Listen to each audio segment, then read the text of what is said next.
Win big in 2023 with Team Sync from RotoBaller. Import your fantasy teams and sync your leagues. Get customized tools and tailored advice for your specific rosters and scoring settings, including live recommendations from the Live Draft Assistant, Free Agent Finder, and Lineup Optimizer. Sync an unlimited amount of NFL, MLB, NBA, and NHL fantasy teams from all of the major fantasy platforms.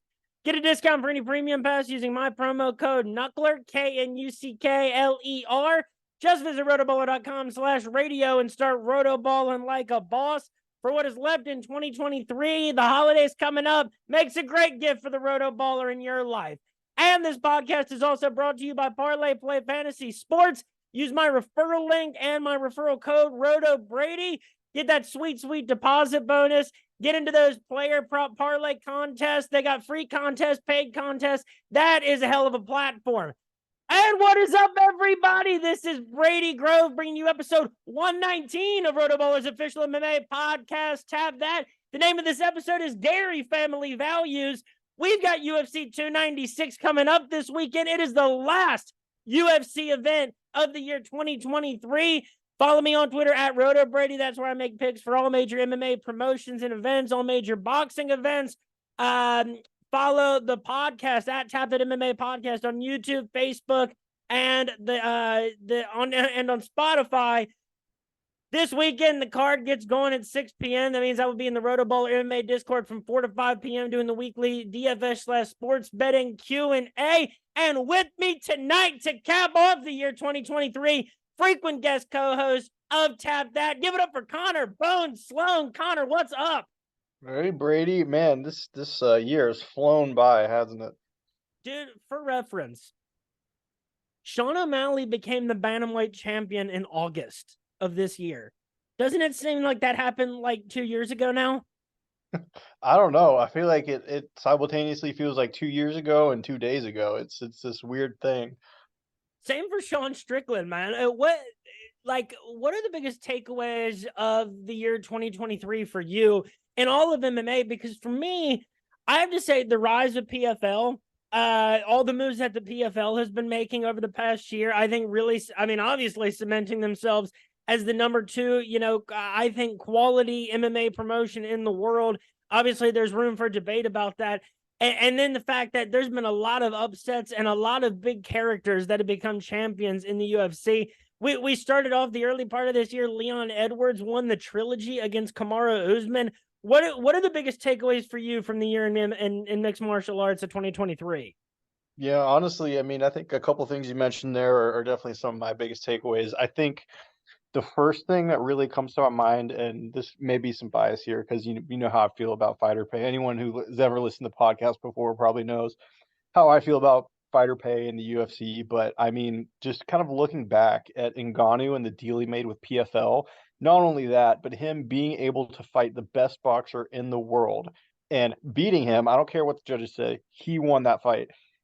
And being chair of PFL Africa, having a I don't know if he has a vote, but having kind of a spot on the board, he not only is he getting significantly paid, but he has a lot of influence over what is now, possibly the number 2 MMA organization in the world. So, just the biggest takeaway for me there is Ngannou made a really calculated risk, but man, it worked out so well for him. And I think that, goes a little bit of a way to kind of, I don't want to say discredit the UFC because it doesn't, but just show that the UFC is not, the end all be all. There's definitely some vulnerability there, I think. Yeah, and Francis Ngannou has put himself in the position to have an actual official say in the future of this sport. And, people forget because this sport has only existed in modern times, but the sport is only, really at the professional level, a little over 30 years old. A little bit older than the UFC is this sport professionally as a whole. And you look back at the NBA, professional football, baseball, hockey, you look at where they were 30 years into their histories, and it's clear that there is a lot of change coming in this sport if the other professional sports are any indication. The NBA really didn't, gain, the traction and stability that it needed after, a long period of time. The NFL went through a lot of change, but my God, by the time the MLB was 30 years old, it was barely the 1900s. So it's clear that there's a lot of changes yet to come. And Francis Ngannou has put himself in the position not only to steer the course of the future of the sport, but actually to have an official seat at the table and an official vote in the direction that the sport's going to go. Yeah, and I think you brought up kind of a good point with just unpredictability. And I think that has really shown itself this year. I mean, just looking back at some fighters that won, Sean Strickland, Sean O'Malley, Dricus du Plessis beating Rob Whittaker. This is such an unpredictable sport. I feel like that is just kind of contribute to the chaos of it, the good chaos of it. And I think that's another big takeaway for me is, I like to think that I can pick fights well, but sometimes there are just fights that everyone thinks, Robert Whittaker is going to win because on paper, Robert Whittaker wins that fight every single time. And then Dricus du Plessis comes in and knocks him out. So I think that's, partially why MMA is the best sport. And I don't know, any thoughts there? I mean, that was one of the upsets of the year for sure. Like all the stuff that happened at middleweight, it was like, the divisions that really ruled MMA in 2023 are the divisions that are kind of like unsung traditionally. Middleweight, even though it seemed like they were going to have a quieter year, ended up having anything but.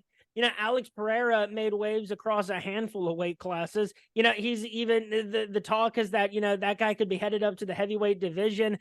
All the stuff that happened at the top of the middleweight and the light heavyweight divisions, Alexander Pantoja, being at the top of the flyweight division after 4 straight flyweight title fights between Brandon Moreno and Davison Figueiredo. That was the craziest thing ever. It was, hey, I'm down for it though. That quadrilogy was just absolutely banger, every single one. And it made sense that you had to do that. But then you kind of wake up after a long period of time.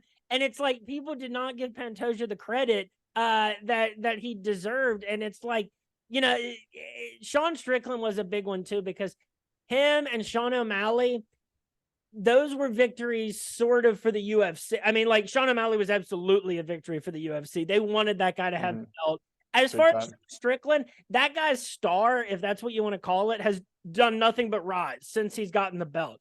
Every single day that I'm on the internet, I see another crazy thing that Sean Strickland said to somebody else. And that really comes into play when we talk about Ian Garry versus Vicente Luque. So yeah, it's been a great year in this sport. There's already great fights set up for 2024, and you go up and down on this card, and we're going to exit this year with a bang.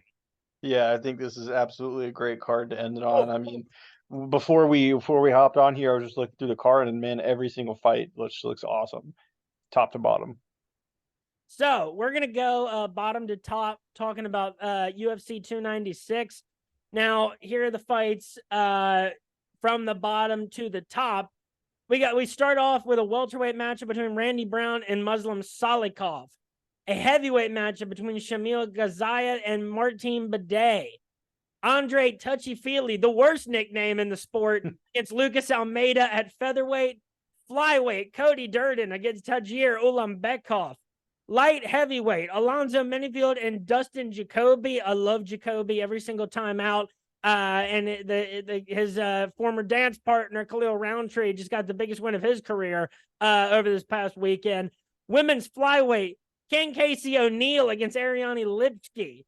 Bantamweight, Cody Garbrandt against Brian Kelleher. Women's bantamweight, Irene Aldana and Carol Rosa.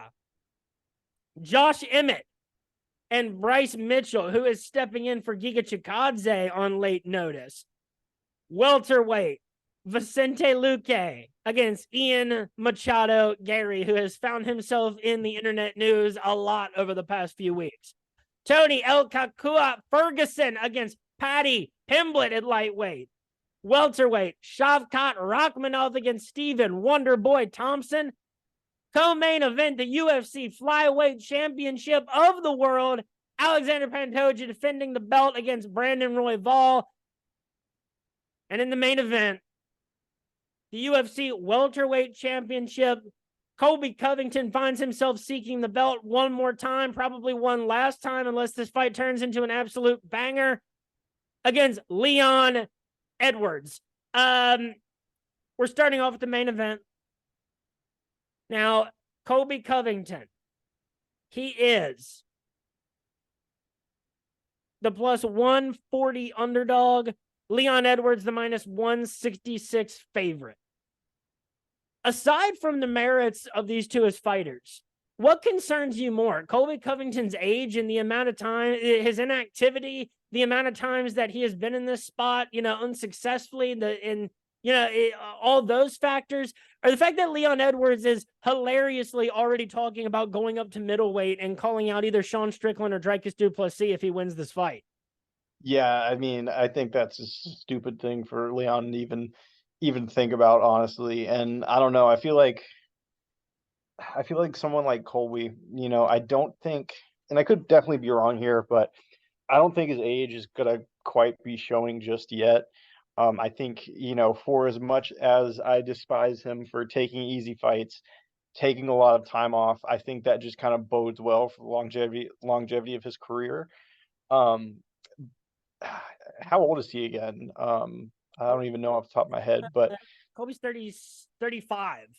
yeah, I don't think he's hit that decline yet. I think this is a really interesting matchup though, and there's a lot to be said here. But I mean, kind of thinking back to the first Leon Edwards Kamaru Usman fight, obviously Usman was dominating until he got head kicked. So I feel like a lot of people are naturally going to say, well, Colby's got a great chance. He's going to do what Usman did the first time. But I think the fact that Leon won the first fight after losing that badly, and then B coming back and putting on a really good performance and beating Usman. I mean, my brain's definitely telling me that Colby is not going to do anything better than Usman did in their fights. So my brain is telling me Leon's going to win. But at the same time, I don't like Colby much, but he's a great fighter. I could see Colby also putting on an insane pace and, maybe doing things a little bit better than Usman, especially the second fight. I do think the second fight, Usman, probably got in his own head a little bit from that knockout. So I think Colby definitely has a chance here, but I think I'm probably taking Leon. It's such a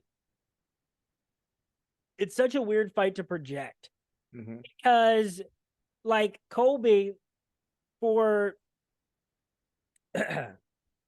such a long time was the number 2 welterweight in the world, bar none. The only guy in the world that can beat him really was Kamaru Usman. And I look back at Leon's record, and it's like, okay, he beat Kamaru 2 times in a row in the ways that you just described. Before that, June of 2021, his last win before that was Nate Diaz in a fight that he was hurt in the last round. And then it was, Belal Muhammad, that no contest. And then you have to go back to 2019. So I'm sitting there thinking, like, well, was he just Kamaru's kryptonite? Is this a Carla and Rose situation? When you talk about Leon and Kamaru, then you look at Colby Covington, it gets so much funnier, dude. Like, Colby Covington's last win was March of last year against Jorge Masvidal. Then the loss to Kamaru the second time. In December 2019 was the first fight against Kamaru Usman. That was a fight that a lot of people thought that he was winning, and a lot of people that thought that that fight was stopped prematurely. I disagree really on both counts. But I do think that it's worth having a conversation. Dude, Colby Covington's last 3 wins. First of all, you have to go back to August of 2019. It's Jorge Masvidal, Tyron Woodley, and Robbie Lawler. What? I do think that Colby Covington for all that time was the number 2 welterweight in the world. And I think that for everything that Colby was, he was, Kamaru Usman, he was like just a little bit not as good as Kamaru in pretty much every single department. But he was he's a really well-rounded fighter, and his cardio is insane. I think that Leon might not be that much younger, but I think the activity level, the fact that he overcame Kamaru Usman and was actually able to look like the better fighter in their third fight, as opposed to having to make a miracle come from behind victory as he did in the second fight. I think that was all I needed to see for me to say that I think Leon Edwards wins this fight 65 times out of 100. I think that minus 166 is a pretty good number, and I would end up going Leon by decision plus 165. Yeah, I think Leon by decision's a pretty good bet. Colby has clearly shown he has a really good chin in the past, and obviously gas tank is going to be a factor. I do think, kind of looking back at that first Usman fight, I it's hard to it's easy to say this in hindsight, I guess, but I do think that elevation was a huge factor. They were fighting in Salt Lake City, high elevation. Kamaru Usman's cardio is insane, and hey, look back at it. Leon Edwards won the first round. He took Usman down and took his back, and then lost the next three, but then hit him with a beautiful head kick. So I think one thing that's kind of underrated here is Leon's cardio. Everybody's going to be talking about Colby's cardio for good reason, but I think Leon is going to be able to pace himself the way he needs to, and I don't think he's going to, wilt in that fifth round. So I think Edwards by decision is definitely the best pick here. And so now to move on to the co-main event, the flyweight championship between Alexander Pantoja and Brandon Royval. Pantoja is the minus 192 favorite. Royval the plus 160 underdog. Pantoja has won 4 in a row, 5 out of his last 6, including wins over Matt Schnell, Manel Kopp, Brandon Royval, August of 2021 by second round rear naked choke. A first round neck crank over Alex Perez, and most recently a split decision victory over Brandon Moreno, where he got outstruck 147 to 129, but got a knockdown in the fight and landed 6 takedowns to Brandon Moreno's 2. Brandon Royval, born in 1992, he is 2 years younger, on a 3-fight winning streak that includes Rogerio Bontorin, Matt Schnell, and Matheus Nicolau. Impressive winning streak. But, at flyweight, once you get to a certain point, your winning streak has to look like that to be able to get a title shot. It has to at least include Rogerio Bontorin and Matt Schnell, and fill in the other blanks there. So, I think that Brandon Royval, if Pantoja didn't exist and Royval was the flyweight champion right now, I'd be really impressed with where Brandon Royval is at. I think Pantoja is just a little too, I think that in all the areas that Pantoja excels, I think that it just remains a bad matchup for Brandon Royval. I don't necessarily think that it has to end by Pantoja's submission again. It certainly could, and that number is Pantoja by submission plus 120. I think Pantoja could end up winning a decision too, plus 650. But that's a situation like a 5-round fight like that we haven't seen Brandon Royval have to work his way through. I just think Pantoja has a lot more ways to win in this fight. I think he's the more likely fighter to win either inside the distance or on the judges' scorecards in a 5-round fight. I think that they're very closely matched, but I think Pantoja is just a little bit better everywhere that he needs to be. So I think Pantoja wins this fight probably like another 65 to 70 times out of 100. What do you think? Yeah, I mean, I love the matchup, and I actually did go back and rewatch their first fight recently. And I mean, I hate to always agree with you, but I think I agree with you here. Pantoja is just a little bit better in every department. Honestly, I think Pantoja by sub, but just hearing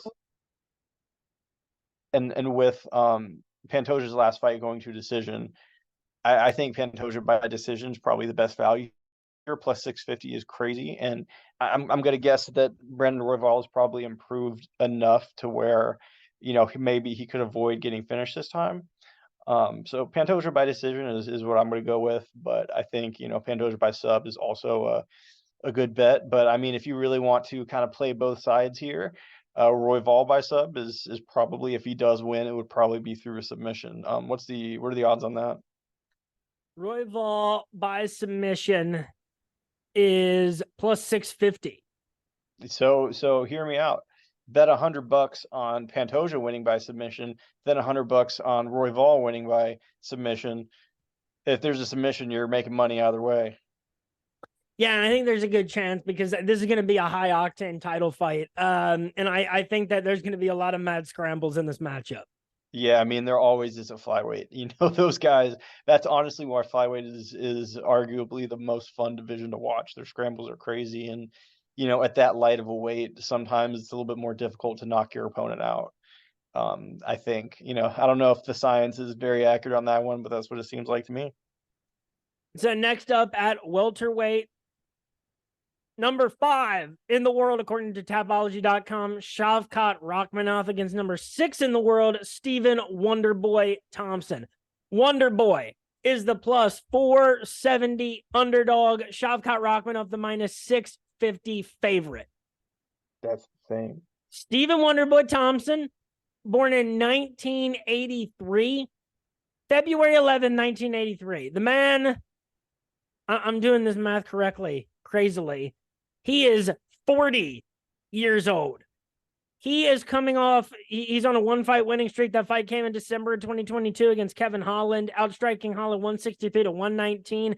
The real problem is, even in that fight, there was the gentleman's agreement, basically, not to hold a takedown, not to take the fight to the ground, really. Wonderboy ends up getting the 4th round knockout TKO. Shavkat Rakhmonov is not going to be playing by those rules on Saturday. Stephen Thompson, got taken on 7 times by Malail Muhammad, December of 2021. Lost a slow grinder of the decision to Gilbert Burns, July of 2021. His last 3 wins are, Kevin Holland, Jeff Neal, and Vicente Luque. It kind of paints a picture of the guys that Wonderboy is still able to beat. I think Wonderboy is still a top 10 welterweight. I think quite easily. But a matchup against a dude like Shavkat Rakhmonov, I think, is going to be just a little bit too much of an ask. There's not a lot of, statistically, Shavkat hasn't had to get more than 2 takedowns in any UFC fight, and that came against Neil Magny. But that is because he has put it away on the ground so quickly in those fights.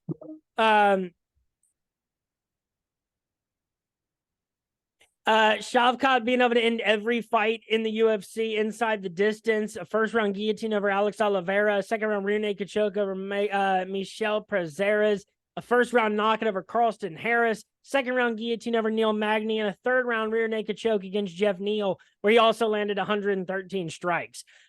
I think my question here is, because I would love to pick Wonderboy. I just think it's a really bad matchup. I think that it on any other night, it'd be crazy to count Wonderboy out so much. I just don't think that this is the time in, Wonderboy's career to be able to handle this kind of matchup. Shavkat, I think, is going to find a much easier time, obviously, putting this fight away on the ground. My initial instinct is to go Shavkat by submission plus 120. I think he wins this fight 85 times out of 100. Yeah, so finally, I disagree with you a bit here, and hear me out. So I think it's really easy to take a look at this fight and say, Shavkat's clearly the favorite for a reason. He's got good ground game. Stephen Thompson's a little bit older, but I think that Stephen Thompson is very, very dangerous to Rakhmonov when the fight is standing and every round starts on the feet. I think Thompson is veteran enough to avoid the finish for as long as he needs to. And I think at any point when it's on the feet, he pieces Shavkat up. So, I'm definitely, don't get me wrong, I'm not counting Shavkat out here. He's an amazing fighter. He's done some amazing things so far in the UFC. But I think unless he turns it into kind of a boring, wrestling match, kind of like Bilal Muhammad did, and Gilbert Burns did. No disrespect to those two. Obviously, it was the right thing to do, and they won. So, can't really argue. But for some reason, I think Shavkat feels like he has something to prove. Just because he is so highly touted right now. He's undefeated. All the pressure's on him. If he loses this fight, it all comes crashing down. And I think, he's got nothing to lose. He's fought for the title twice, I think. It's the end of his career, I think he wants to ride off into the sunset, and if he gets a nice win here, he might be able to do that. So I think it should be one of those nights where Thompson maybe finds a way to win, but we'll see. Definitely not counting Shavkat out. If you want to go with the safe option, I think Rakhmonov by sub is not a bad choice. But hey, if you're feeling wild, $10 on Thompson by KO, what are the odds there? Let's see here. Thompson by knockout plus 1,200. Yep. Hey, throw $10 on that, make $120, and thank me later. Connor throwing Hail Marys to cap off the year at UFC 296. I think that is the way to go with Wonder Boy. I think that, like, if Shavkat doesn't fight a smart fight, and Wonder Boy is the worst kind of guy to not fight a smart fight against. Yeah, I mean, we saw what happened to Kevin Holland, and I was there live, so it was actually kind of hard for me to tell what was going on the first time because I had such nosebleeds. But I actually rewatched that one the other day too, and man, Thompson's striking is as crisp as ever. And Shavkat, his style, he stands very tall. He is very tall, so it's kind of hard not to stand very tall, but he stands really tall. I don't think his striking defense is ideal for what Thompson can throw at him. And I'm definitely interested to see how it plays out. And riding off into the sunset is the theme for this next fight. It is Paddy Pimblett, the minus 310 favorite against Tony Ferguson, the plus 250 underdog. Shades of like, I was gonna say Nate Diaz and Hamza, but it doesn't even like do justice to this one, because here's the thing. I hate this fight because, like, why would you want this to be Tony Ferguson's like fight? But also it's like, what are you so afraid of if you're because Paddy Pimblett really lost that fight to Jared Gordon December of 2022. It outstruck Jared Gordon 62-60, got taken down 3 times. He finished his first 3 fights in the UFC, the first 2 against not impressive competition. Then gets a second round rear naked choke victory over Jordan Leavitt. All right, that's fine. And then looked very all right against Jared Gordon, a fight that a lot of people thought he lost. Tony Ferguson, on the other hand, his last victory was June of 2019. And not only that, it was against Donald Cowboy Cerrone. And to be fair, it capped off he hadn't lost since May of 2012 before he started losing after the Cowboy fight. He fights Justin Gaethje for what was the interim? Yeah, the interim lightweight title at the time. And even though the numbers look kind of close, like 143-136 in the striking, ending in a 5th round knockout TKO for Gaethje, Tony Ferguson took brain damage in that fight. He got battered by Justin Gaethje. I don't care what that is a fight where these statistics do not give a clear indication of who the winner was, because Justin Gaethje really messed Tony Ferguson up. You saw Tony doing a crazy dance on the feet when he got hit with some of those punches. It speaks, to just how tough of a dude he is and how insane he is. But we always knew that Tony was tough and insane. And he just got absolutely destroyed by Justin Gaethje, and it started a downward spiral. He gets battered in a very similar way against Charles Oliveira. Even though the numbers were really close too in the Beneil Dariush win, that is a fight I remember him again getting dominated in. Gets knocked out by that sick front kick that Michael Chandler threw out in May of 2022. Subbed in round 4 against Nate Diaz, September last year. And then last time out gets arm triangle choked in a dominant performance by Bobby Green. That was July of this year. I don't know.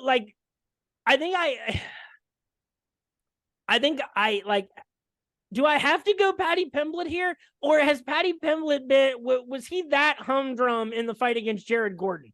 To talk a little bit here, because I'm still making up my mind on this one, I think. Yeah, well, I gotta say I'm taking Paddy Pimblett every day of the week. Not that I'm a Paddy Pimblett fan, not that I don't want to see Tony come back and see prime Tony destroy a Paddy Pimblett. That'd be amazing. But I'm not sure how much you've been keeping up with Tony lately, but he's training with David Goggins, who is absolutely a freak of nature. But the way he's training is just absolutely ridiculous at this stage in his career, with given what his strengths are and historically have been. And for anyone listening, David Goggins is an endurance guy. I mean, I think he does some crazy stuff like, runs double marathons in a day or something crazy like that. I don't really know the extent of it, but I know he's an endurance athlete who is known for being crazy, and he's been training Tony Ferguson. And, Tony Ferguson has basically been putting himself through hell. Um, you know, just training and training and training and training and training, and that's not good for him. He's older. He's going to be overtrained. He's going to come into this fight. He's going to be incredibly overtrained. He's going to look really slow. He's going to look bad, and Patty's going to put on a show, which is not, not what I want to see, but that's absolutely what's going to happen. And I do think, this is a step down in competition for Tony, obviously. But how big of a step down is it really from Bobby Green? Bobby. Or yeah, I mean, I don't think it's significant enough that anything is going to change, honestly. And, you take that, compare that to a dude who won the UFC wants to see win in Paddy Pimblett, because he's a famous dude that people pay attention to. And he's become a guy that it's very clear the UFC wants to see succeed. Paddy Pimblett could weigh 265 the day before the fight, up until a few minutes before the weigh-ins. He'll make weight, and he'll probably, be in good condition. The thing is, I don't want to be so hard on Paddy Pimblett, because he's a guy that he was born in 1995. He's still a young dude. Jared Gordon is a guy that can make a lot of people look bad because it's just the style that he fights. He makes close fights. And even though I thought he got the better of Paddy Pimblett that night, it's a little bit like Sean O'Malley, where it's like, okay, like, because Cheeto's a guy that makes a lot of people look bad on any given night. And so I don't want to be too harsh on Paddy, because I'm critical of other people when they do that. I think Paddy is obviously still on his way up. And I think that, like, I'm almost just sad that this is Tony Ferguson's fight that he's getting in the UFC, is a guy that the UFC wants to see beat him. But I after you talk that through, that makes a lot of sense. I agree. Paddy inside the distance is plus 100. Give me that all day. I think he wins this fight 80 times out of 100. Yeah, I might go Patty by decision, just because, Tony is an insane person, and no matter what, no matter how overtrained he is, no matter how old he is, he's going to be a tough guy to finish. That being said, I do think Patty could somehow get a finish, but I'm going Pimblett by decision here. What's the odds there? Paddy by submission plus Decision. 225. Decision. Oh, decision. Mhm. Paddy by decision plus 215. Yeah, I'm taking that all day. Yeah, the only thing that gives me pause is that Tony Ferguson just got subbed by Bobby Green. If it was, you take away the Bobby Green fight, and I'd be saying, like I do a lot of time, like, how is this, like, level at this jump down in competition? How is that maybe going to get Tony back on track? But, the Bobby Green fight, I do think it shows Tony's limitations at this point in his career. The dude's brain damaged. I say that with all sympathy and love for the guy who has given us so many great fights over his career and provided so much entertainment. Is like, that dude is so tough and has been in so many battles that he's not the same person that he was even in 2019. Yeah, and I do think Patty can definitely be crafty on the ground. So Pimblett by submission, maybe. Tony's not going to tap unless he goes unconscious, or, I mean, I don't even think he would tap if you ripped his calf straight from his knee. So submission, maybe not the best idea, but it's a possibility. I agree. I hate to see this as a fight for Tony. I mean, who knows? Maybe he comes in and surprises us, and I hope he does. So we'll just have to see what happens. Next up, a welterweight matchup and we've got to talk about the outside the octagon element to this first. The number 10 and 9 welterweights in the world, respectively, Vicente Luque, who is going to be the plus 280 underdog against Ian Machado, Garry, the minus 355 favorite. Connor, I know you're on the internet. The title of this episode is Garry Family Values.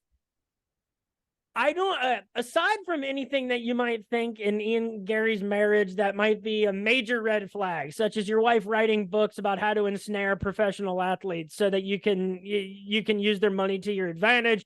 Take away the fact that his wife was clearly seeking out a UFC fighter to marry for years and years, and the rumors that Ian Garry's nutritionist, who is his wife's ex-husband, was possibly living it with them at one point, even though they deny that, to be fair. And his nutritionist is the rumor. I don't know if it's true or not, but apparently he's put Ian Garry on a vegan diet, which, if true, is just about the funniest damn thing I've ever heard.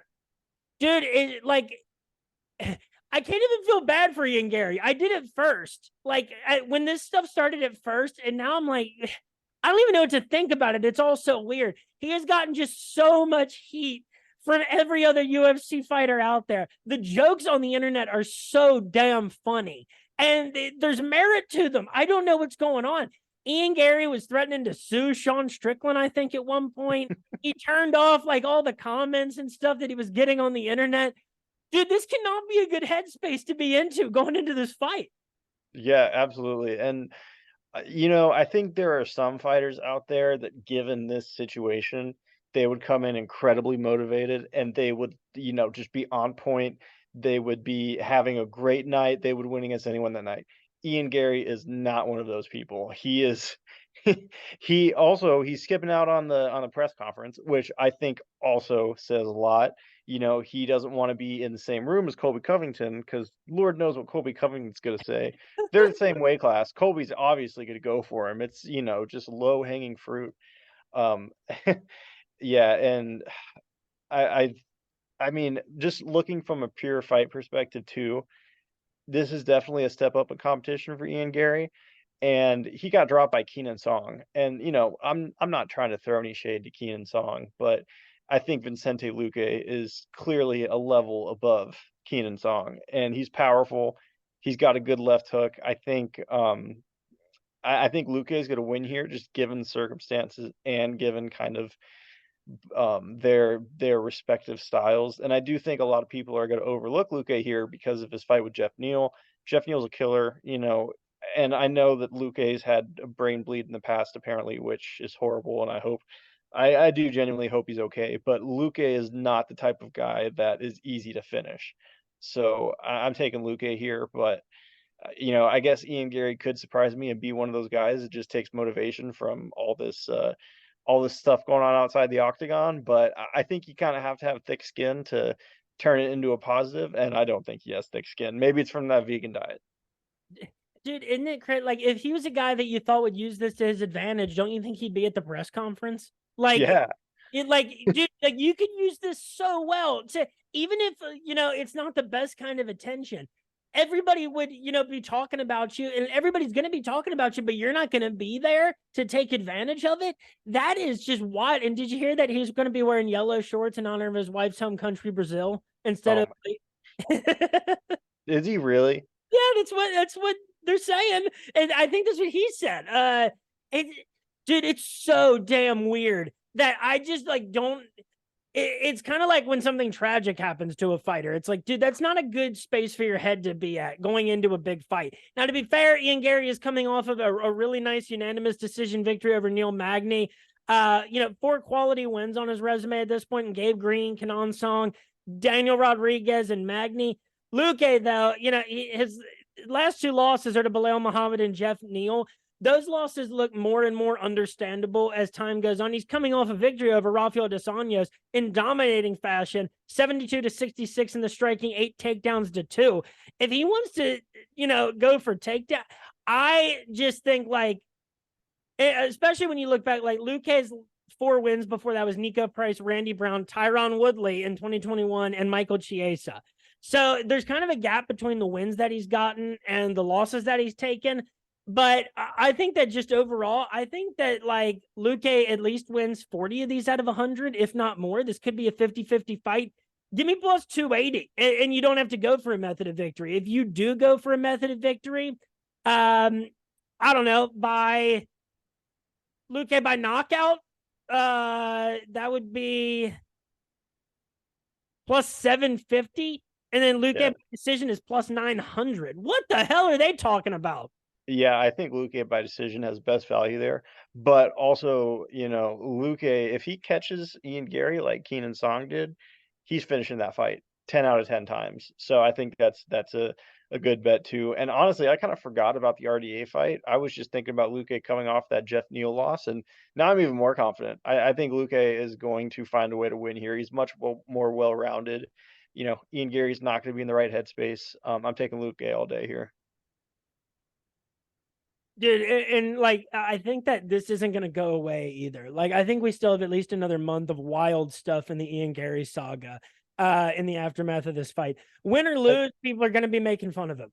Yeah, honestly, Brady, I feel like you're gonna know what I'm referencing here, but I'm not going to explicitly say it. But Ian Gary reminds me of someone we went to college with that we poked fun at a lot, and instead of, embracing it and laughing it off, he got very upset about it and and would just not let it go. That is kind of what Ian Gary reminds me of. It's he could totally spin this to his advantage, like you're saying, and just kind of roll with it and kind of make fun of himself a little bit maybe. But no, he is going to be that guy that just we'll never let it go. Oh God, no, I do love the reference. And next up, we got a featherweight matchup: Josh Emmett and Bryce Mitchell. Josh Emmett is the plus 180 underdog again. And so to have a late replacement come in like Bryce Mitchell and be the minus 218 favorite is pretty significant. Josh Emmett coming off 2 losses in a row to Yair Rodriguez and Aaliyah Tapuria. Got pieced up by Tapuria 152 to 87 on the feet, got taken down 3 times. 5 wins in a row before that against Michael Johnson, Mirsad Bektic, Shane Burgos, Dan Ige, and Calvin Kattar.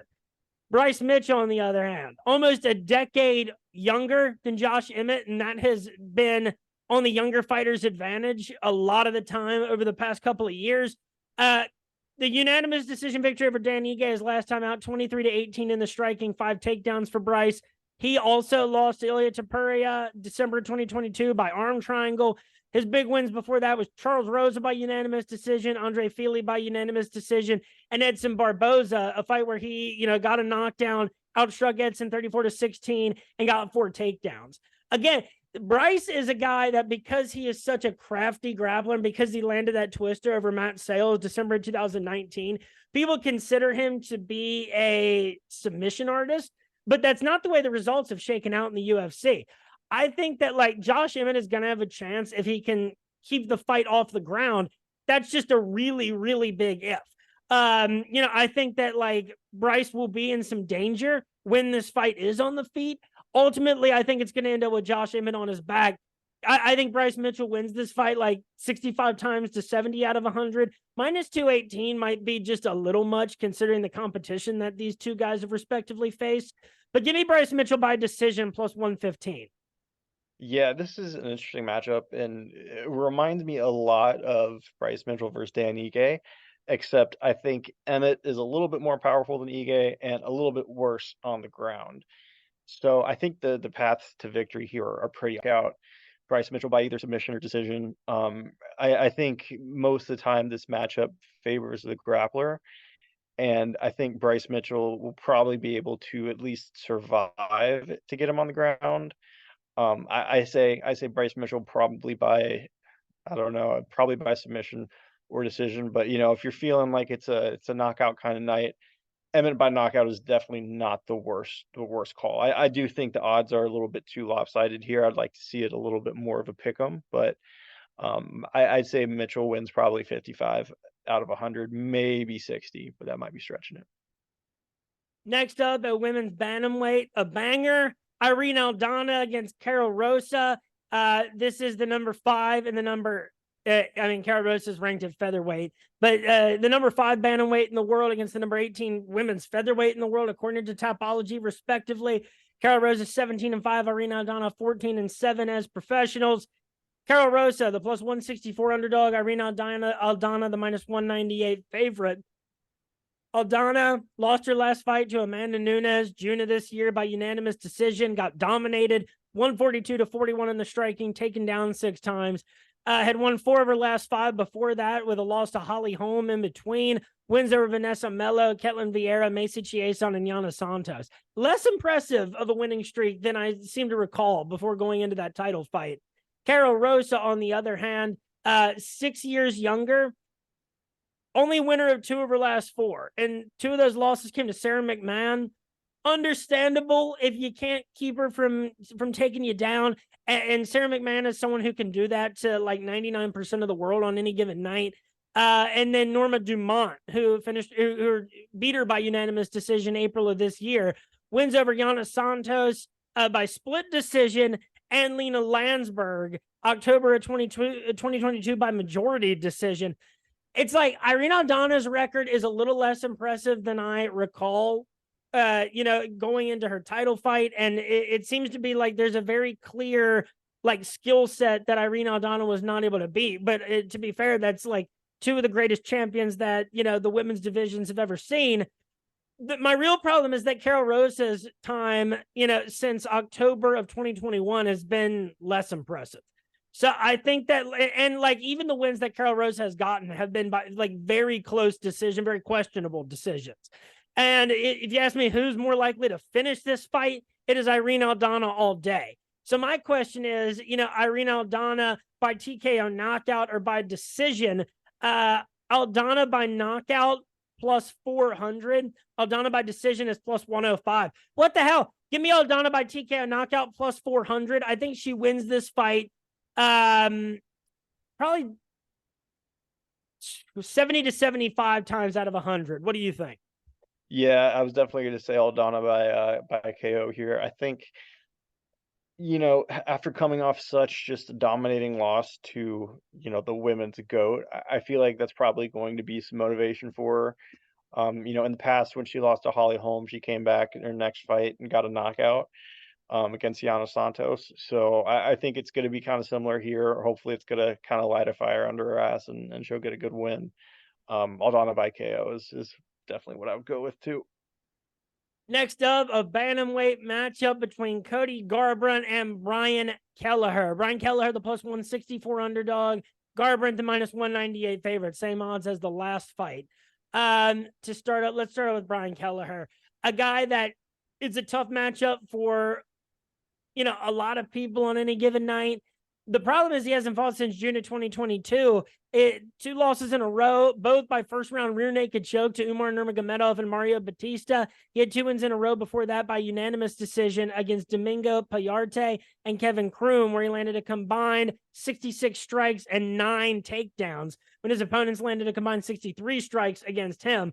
The real problem with Brian Kelleher is that pretty much losses to every, because he was down, I think, at flyweight, it was O'Day Osborne was up at bantamweight, I guess. That's weird. There's no way Keller 125. I know it's just weird to me to consider O'Day Osborne fighting at bantamweight. I don't know what's weirder for me to think about.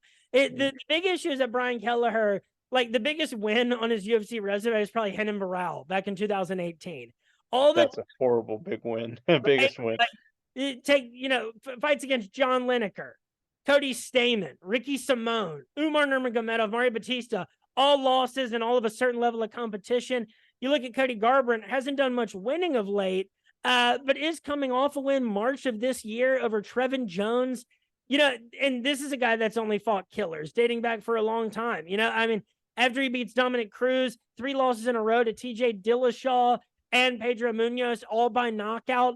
Then he loses a decision to Rob Font, where he got 176 strikes landed on him, gets knocked out in the first round by Kai Kara France, but at least 2 wins in his last 4 fights against Rafael Asuncao by second round knockout, and then a Trevin Jones decision. I think the Trevin Jones fight, and especially more recently than Brian Kelleher has even been in there, by like 7 months, I think that's all I needed to see from Cody Garbrandt.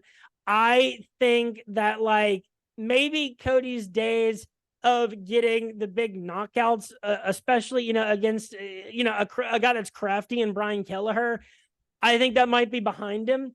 But I do think that Cody Garbrandt wins this fight like 65 to 70 times out of 100. I love that range of numbers for this card.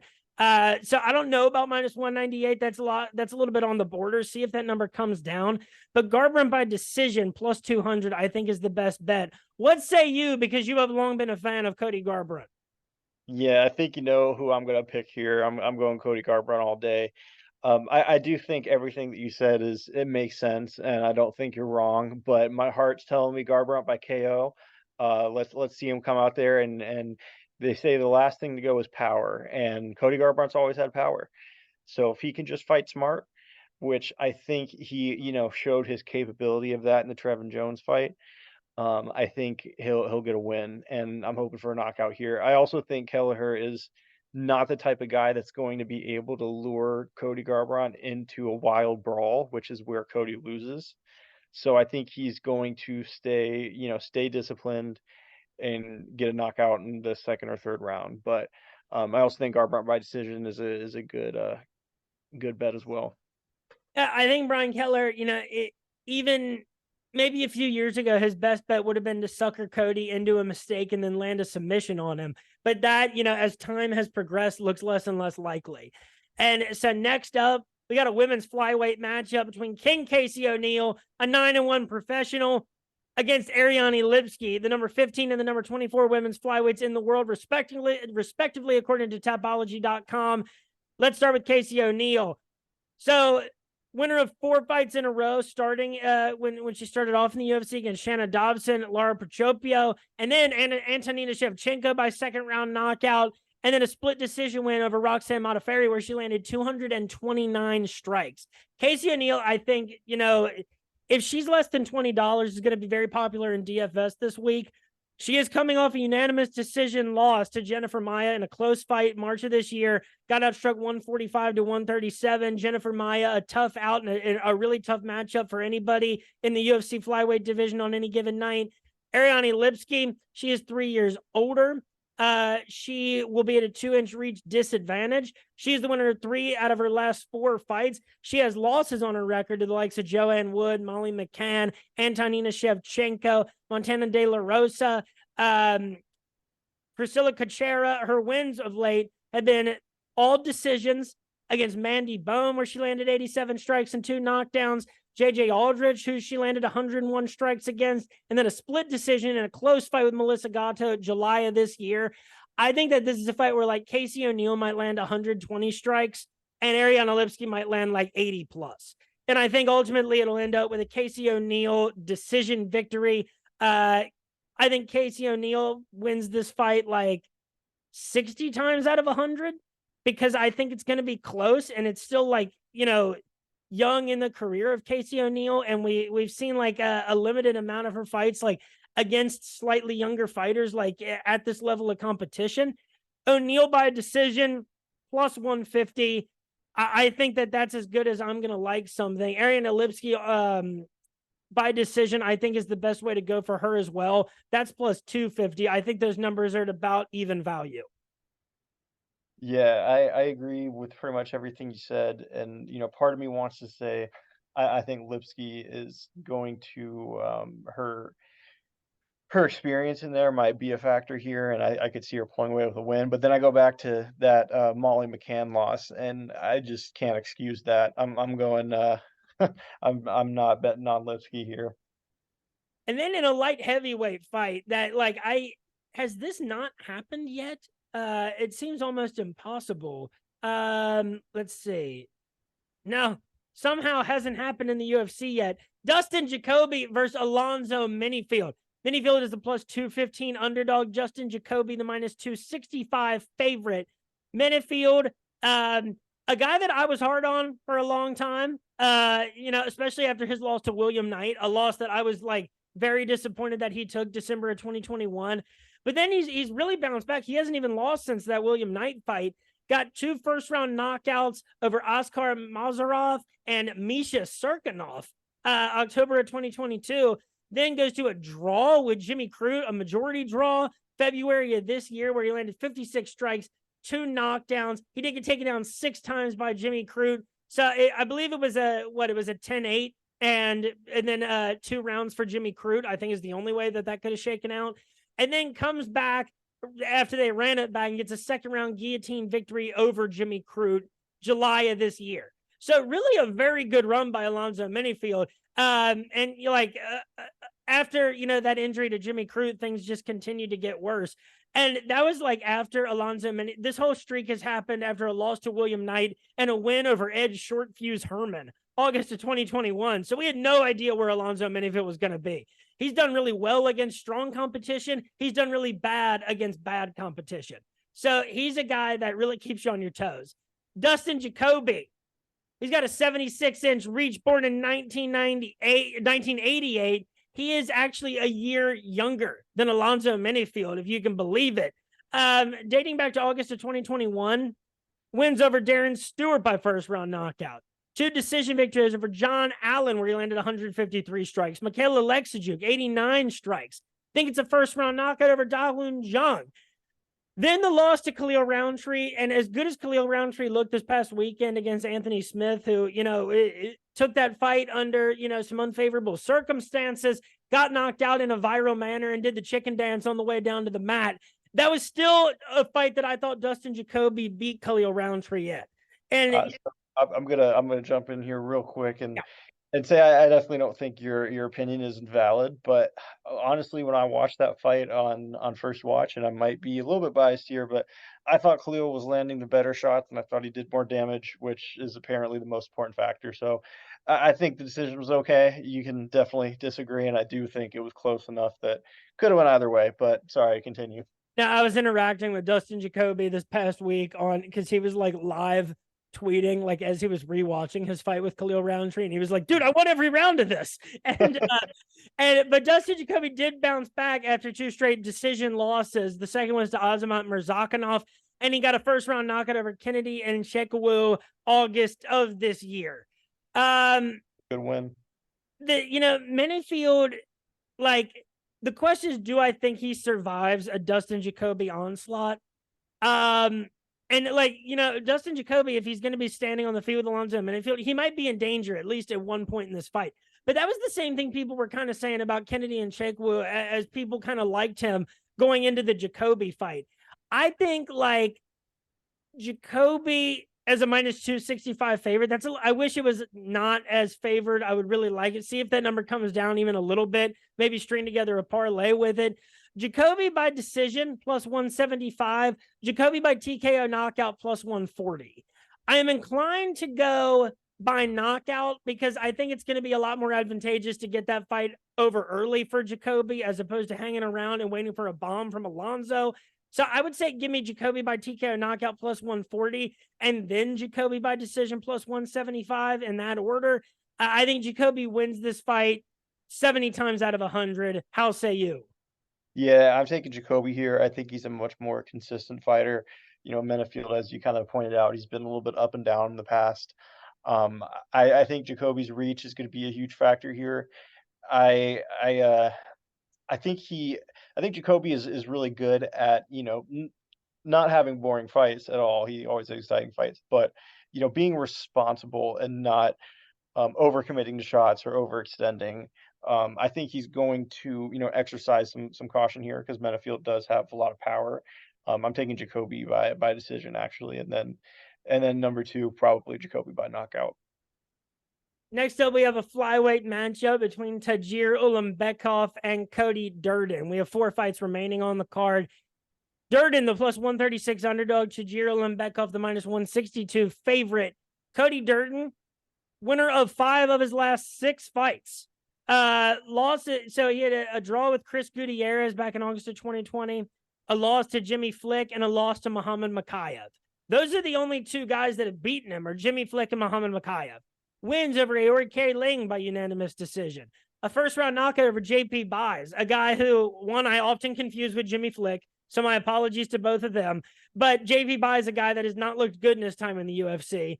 But then 3 straight decision victories against Carlos Mota, Charles Johnson, who he took down 11 times, and then Jake Hadley. And what was a banger of a fight August of this year, he outstruck Hadley 38-26 and landed 4 takedowns. I think he was the underdog in that fight by a pretty solid margin. And Cody Durden, born in 1991, so pretty young. Same age as Tagir Ulanbekov, who is the winner of 3 of his last 4. The only guy that's beaten Tagir Ulanbekov is Tim Elliott in the UFC. That was in March of 2022. 2 decision victories over Bruno Silva and Alan Nascimento. He landed 4 takedowns and 5 takedowns against each of those guys. And then November of 2022, so that was the last time he fought, was over a year ago, a first-round guillotine victory over Nate Maness. So that's 3 good wins for Tagir Ulanbekov. But honestly, and Cody Durden's resume might be a little bit more gimmicky in that we don't necessarily know what Jake Hadley was at the time. Charles Johnson, a guy that was kind of overrated for a stretch of time, but still outstriking 56-52, 11 takedowns to nothing. I think that's enough for me to say that this actually might be more of a 50-50 fight. It's closely handicapped, but I think you're getting a hell of a value on Cody Durden plus 136. So give me Cody Durden by decision too at plus 215. Yeah, I definitely agree. I was leaning Durden here. One thing that I kind of just got distracted by right now, looking through uh, Ulanbekov's record, is he has a win over Bruno Silva, which confused me a lot because he's a flyweight until I realized there are two Bruno Silvas. So I'm surprised uh, there's not 8 Bruno Silvas in the UFC, honestly. yeah, so you can imagine my confusion when I was like, how did he beat a middleweight? But but anyway, yeah, they both have impressive records. I think it's a very close fight. I think for betting purposes, you take the underdog here in Durden. Next up, the guy with the worst nickname in the game, Andre Touchy Fili against Lucas Almeida in a featherweight matchup. Fili is, and we got to go, I think, back up to the top of bestfightodds.com. Andre Fili, the minus 180 favorite. Lucas Almeida, the plus 150 underdog. Almeida, loser of 2 out of his last 3. His only fights in the UFC. Granted, losses to Pat Sabatini, who is a solid competitor, June of this year. And back in September 2021 in the Contender Series, he lost a banger of a fight to Daniel Zellhuber, got outstruck 115-96. His one win is against Michael Trezano, who he finished by 3rd round knockout TKO. Got 2 knockdowns in that fight, landed 75 strikes. Andre Fili, on the other hand, will have a 3-inch reach advantage. He is 1 year older than Lucas Almeida. Fili has done very little winning too, like over an extended stretch of time. 4 wins in the UFC in since February 2019, in a time when he has had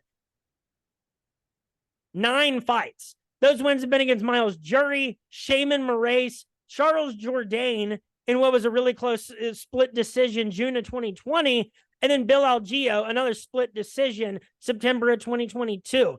Both fights he got outstruck on, and he had to, land some takedowns in order to get the victory. And it was that same kind of statistical matchup that lost him his last fight out against Nathaniel Wood, July of this year. Also losses to Joanderson Brito, Bryce Mitchell, and Sadiq Youssef in that stretch of time. This is a tough one to call. Like, we haven't seen Lucas Almeida win an impressive fight in the UFC yet. I think Andre Fili just does have like a skill set that is going to like carve out a tough, close fight on the judges' scorecards. And I think Lucas Almeida is just a little bit below the level of the guys that, Andre Fili has been able to beat in the past, let alone the guys that he's lost to, who have gone on to be, ranked fighters and really tough competitors. So I'll go ahead and say like Andre Fili by decision. I think even like straight up minus 180 isn't horrible, but Fili by decision plus 200. I like that number. I think Fili wins this fight like, I don't know, 60 to 65 times out of 100, and that's just because of the uncertainty factor with Lucas Almeida. Yeah, I think I'm taking Andre Fili here, and just looking through his resume, it doesn't seem super impressive, but he's definitely fought a lot of tough competition. He's been in the UFC a while. He's seen a lot. He's got a lot of experience. I think he's kind of one of those fighters that tends to, he's pretty consistent against really good competition. He never looks, horrible, but he definitely looks kind of a tier below. But I just think he's the better fighter here. He's more experienced. I like him by either knockout or decision. Next up, we got a heavyweight matchup between Martin Bidet, who is the minus 142 favorite, and Shamil Gaziev, the plus 120 underdog. Connor, the question in this fight is like, Martin Bidet is a guy that I have loved to bet on, like, since he's come into the UFC, because he's just got a really not like a well-rounded skill set. I mean, he's, faced some like very middle to lower tier heavyweights, wins over Chris Barnett, who I love, obviously, Lucas Bresky, Jake Collier, and Jake Parisian. The only finish since the Contender Series been against Parisian by first round Kimura. He just lands good striking volume, and tends to land like does consistently round by round. So he does well on the judges' scorecards. He, tends to land the more meaningful strikes as well. Shamil, actually a year older, just came in through the Contender Series, got a first round rear naked choke over Greg Valesco. The real question is going to be like Shamil's gas tank, because we saw like after that first round submission, people were making fun of like how exhausted the dude was. And I don't want to hold that too much against him because you don't know what circumstances people are dealing with going into the Contender Series. But like at heavyweight, that is still concerning. He has a 78-inch reach. That's always good to see. He will have a 1-inch reach advantage over Martin Bidet. This is a fight that I was really hoping Bidet would be the underdog in. If Bidet was the underdog, it'd be like my lock of the card. He is a slight favorite. And so, like, the question is, in this limited time that we've seen, I think that Shamil is either going to have to put Martin Bidet away, and we have to believe that he's good enough to overpower him and just cut through him hot knife through butter style early in the fight. Because if this goes 3 rounds, this is a fight that is going to be in Martin Bidet's hands. So I think I'm going Martin Bidet to win this fight 55 times to 60 out of 100. Minus 142, I think, is right on the border. I'm comfortable with that number. Give me I think Bidet by decision isn't horrible, plus 250. But Bidet wins in round 3 is currently plus 1,100. And Bidet wins in round 2 is plus 700. I think that if there are gas tank concerns for Shamil, that this is a fight that Bidet could end up, getting a finish in if he lands some of those nice strikes, in the first 2 rounds and ends up, gassing out Shamil. What do you think about this one? Because this is one where we do have to speculate a little bit. We have a sample size for Martin Bidet against a certain level of competition and a very, very limited sample size for Shamil, but he certainly does seem to be an impressive prospect for the heavyweight division. Yeah, I like Bidet here. I think his experience is going to play a huge factor, and it's just a heavyweight. Your whole body of work being outside of the UFC, barring the Contender Series, I just don't think that tells us enough about you for me to be able to confidently bet for you especially when it's heavyweight. Because I mean, we know that the UFC heavyweight division itself is a little thin. I can't imagine the competition outside the UFC. He's proven himself against competition within the UFC, against decent competition. And I think that just goes a long way compared to a win on the Contender Series. So I like Bidet here. I think what you're saying about round 2 or 3 makes sense. And I mean, those odds are crazy. So hammer it. And ironic that the competition in the UFC heavyweight division is a little thin. And now we're to the first fight of the matchup, the 14th fight of this card, going backwards, a welterweight matchup between Randy Rude Boy Brown and Muslim Salikov. Randy Brown is the minus 270 favorite. Muslim Salikov, the plus 220 underdog. Randy Brown, winner of 5 of his last 6 fights. Not only that, you go back a little further, wins over Brian Barberena, Worley Alves. Then, this stretch in April of 2021 starts. He's remained really well, active over that stretch of time. So then wins over Alex Oliveira. Then decision victories where he landed at least 60 strikes, anywhere from 60 to 93 to 115 against Jared Gooden, Chaos Williams, and Francisco Trinaldo. Then his last time out, he gets a win by unanimous decision over Wellington Turman, lands 64 strikes and 2 takedowns. His only 2 losses since July of 2018 are to Vicente Luque and Jack Della Maddalena. JDM, who put him away by a first-round rear naked choke February of this year. Muslim Salikov, he is 6 years older, born in 1984, so he's almost 40 years old. He will be in an 8-inch reach disadvantage, the king of Kung Fu, against Randy Brown. He only has 1 win in his last 3.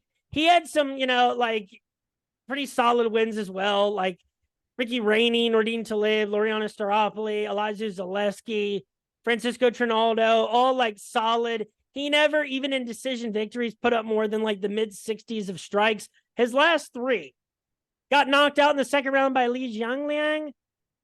Last time out, lose a unanimous decision June of this year to Nicholas Dalby. Got outstruck 86 to 57, 2 takedowns apiece for them.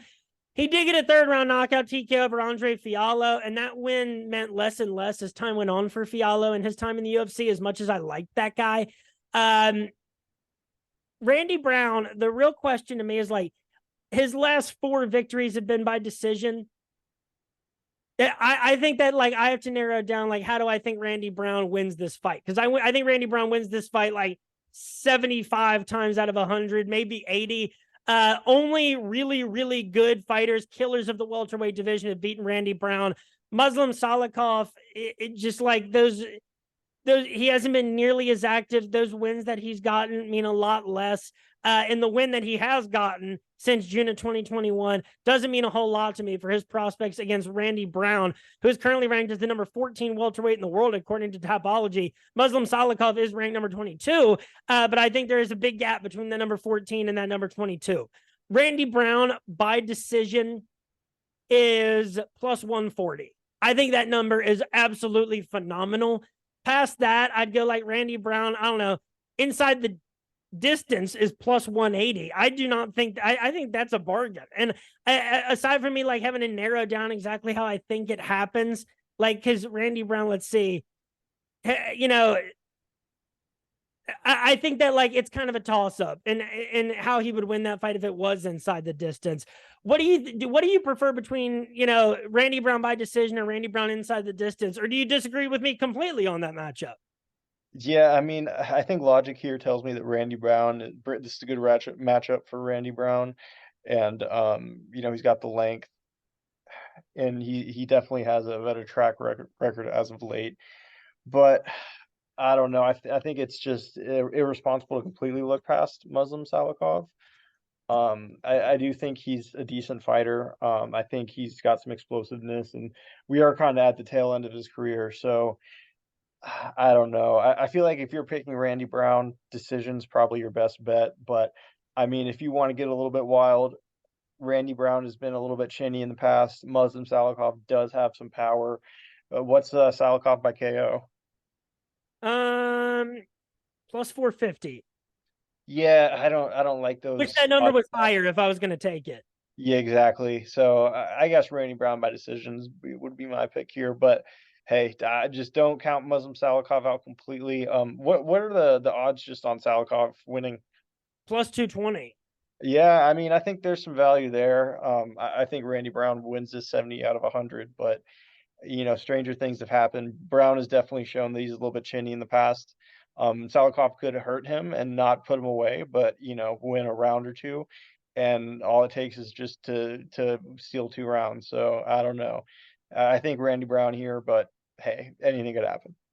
And I think as far as the last two fights, I think Bidet will probably be in like the $16 range in DFS. I'm definitely going to make use of him there. Although there's a lot of great options this weekend. And Randy Brown, he'll probably be like close to $20. But like, I do think that if this fight goes the distance, if he does it, like if he finishes it, great. But if it goes the distance, I think it's a fight where he at least lands, you know, in the 80 plus, you know, strikes range. So I think that those two could easily work their way, you know, into DFS lineups. Randy Brown a little bit sneakier. Folks, that is it for UFC 296. We are ending 2023 with a bang, hopefully getting back to winning ways because the last few cards have been absolute chaos. Remember, follow me on Twitter at RotoBrady. That's where I make picks for all major MMA promotions and boxing events. Follow the podcast at Tap That MMA Podcast on Facebook, YouTube, and Spotify. Like, subscribe, leave favorable reviews. I'll be in the RotoBaller MMA Discord doing the weekly DFS Less Sports Betting Q&A from 4 to 5 p.m. this Saturday before UFC 296. Thank you so much to my guest co-host, Connor Bones Slone, for coming on to talk about the last UFC event of this year. And remember to tune in on New Year's Eve for the last Ryzen event of the year. But Connor, any last, you know, parting words you want to say on the sport of MMA for 2023? I think we said just about everything on my mind, but man, I'm looking forward to this card, and let's hope Leon gets a W here. Folks, have yourselves a great weekend. Enjoy a banger of a pay-per-view card. Peace.